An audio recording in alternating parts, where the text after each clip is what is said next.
زمین کی سینے پر ایک سلوٹ بھی باقی نہیں رہی تھی۔ دریا اور پہاڑ، کھائی اور ٹیلے، سمندر اور جنگل، غرض دھرتی کا ہر نشیب مٹ چکا اور ہر فراز ختم ہو چکا تھا۔ دور تک بس ایک چٹیل میدان تھا اور اوپر آگ اگلتا آسمان، مگر آج اس آسمان کا رنگ نیلا نہ تھا، لال انگارا تھا۔ یہ لالی سورج کی دہکتی آگ کے بجائے جہنم کے ان بھڑکتے شعلوں کا ایک اثر تھی جو کسی اژدہے کے مانند منہ کھولے وقفے وقفے سے آسمان کی طرف لپکتے اور سورج کو اپنی گرفت میں لینے کی کوشش کرتے۔ جہنمی شعلوں کی لپک کا یہ خوفناک منظر اور بھڑکتی آگ کے دہکنے کی آواز دلوں کو لرزا رہی تھی۔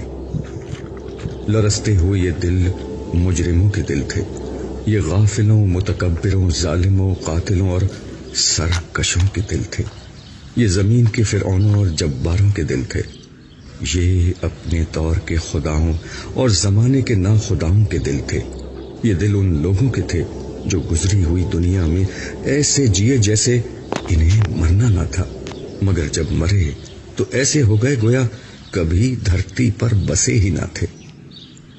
یہ خدا کی بادشاہی میں خدا کو نظر انداز کر کے جینے والوں کے دل تھے، یہ مخلوق خدا پر اپنی خدائی قائم کرنے والوں کے دل تھے، یہ انسانوں کے درد اور خدا کی یاد سے خالی دل تھے۔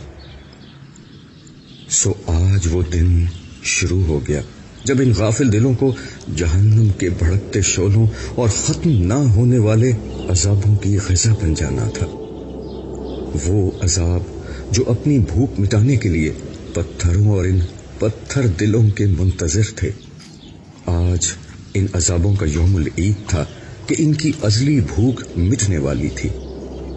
ان عذابوں کے خوف سے خدا کے یہ مجرم کسی پناہ کی تلاش میں بھاگتے پھر رہے تھے، مگر اس میدان حشر میں کیسی پناہ اور کون سی عافیت؟ ہر جگہ آفت، مصیبت اور سختی تھی، اور ان پتھر دل مجرموں کی ختم نہ ہونے والی بدبختی تھی۔ خبر نہیں اس حال میں کتنے برس، کتنی صدیاں گزر چکی ہیں۔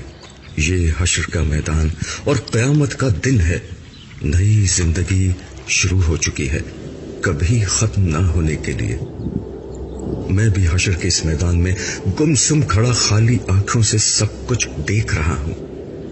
میرے سامنے انگنت لوگ بھاگتے دوڑتے گرتے پڑتے چلے جا رہے ہیں، فضا میں شعلوں کے بھڑکنے کی آواز کے ساتھ لوگوں کے چیخنے چلانے، رونے پیٹنے اور آہوزاری کی آوازیں گونج رہی ہیں۔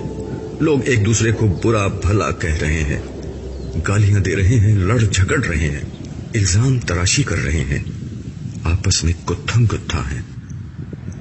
کوئی سر پکڑے بیٹھا ہے، کوئی منہ پر خاک ڈال رہا ہے، کوئی چہرہ چھپا رہا ہے، کوئی شرمندگی اٹھا رہا ہے، کوئی پتھروں سے سر ٹکرا رہا ہے، کوئی سینہ کو بھی کر رہا ہے، کوئی خود کو کوس رہا ہے، کوئی اپنے ماں باپ، بیوی بچوں، دوستوں اور لیڈروں کو اپنی اس تباہی کا ذمہ دار ٹھہرا کر ان پر برس رہا ہے۔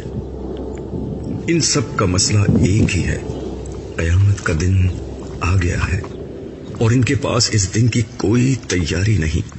اب یہ کسی دوسرے کو الزام دیں یا خود کو برا بھلا کہیں، ماتم کریں یا صبر کا دامن تھامیں، اب کچھ نہیں بدل سکتا۔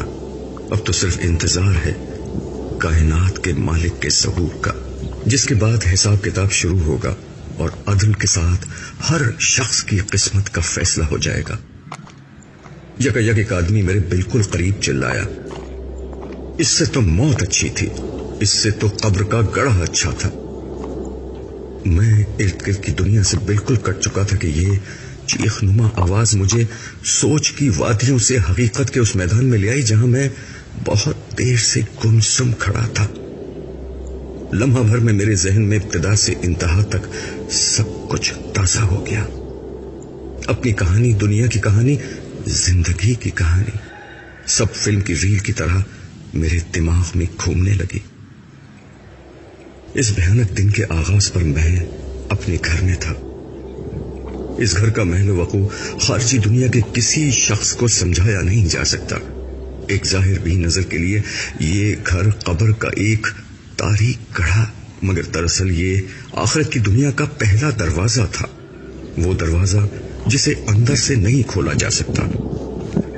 مجھے اس دروازے کو کھولنے میں کوئی دلچسپی تھی بھی نہیں، کیونکہ میں اس دروازے سے گزر کر برزخ کی اس دنیا میں داخل ہو چکا تھا جس میں میرے لیے ختم نہ ہونے